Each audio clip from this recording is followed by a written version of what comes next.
Ćao svima i danas neki drugačiji video. Pre ovoga želim da vam se naravno izvine za dosta grešaka zbog malo klimanja kamere, baš i što niste vidjeli kako se baš sve pravi i to, samo da donesem rekvizite.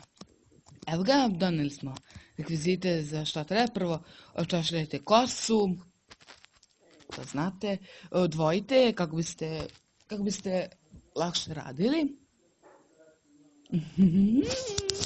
Šalim se, naravno. Evo tu malo kamera zeza. Inače snimam preko tableta, ali imam jednu savršenu aplikaciju koja baš lijepo urađuje videe. Evo, odvojite kosu. I nadam se da ćete mi oprostiti što se ovako divno vidi moje noge. Ajde, dobro. Evo ga, znači očešljajte lijepo kosu, sve, da ne bude čupanja. Odvojite 3 pramenova, ili pramene, ne znam da pričam. I napravite pletencu i sad ovdje imam malo pametnije. Zašto ja baš ne vidim dobro, ali dobro, to će da se ne za mene pričam. Verujem da vas maram, tako da, malo samo. I evo ga, čas svima opet. I evo ga, napravili smo, jej, srećni smo.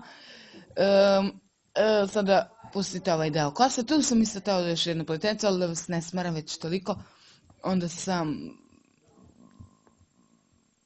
napravio još jednu, još jednu sam napravio. Baše.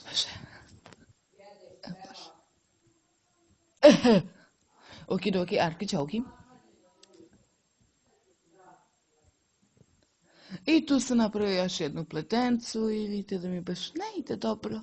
Inače dobro znam sa frizurom, ali dobro. Malo ovdje izgledam kod neki retardirani, ali dobro znam se da mi nećete zamijetiti. Samo malo sačekajte. I evo ga. I ovaj tu deo koji je šosao stavite u pletencu i one 2 pletence zakačite. Možete da ih pustite, ne morate. I evo ga u pletencu. Evo ga. Zapravo je ta kosa njena bila bela, ali ja sam je malo prefarbao i sad je onako kao svi beton, znate beton boju, to je kao ona kao plavo. I evo ga, to je bilo to, lajkujte, šerujte, čao.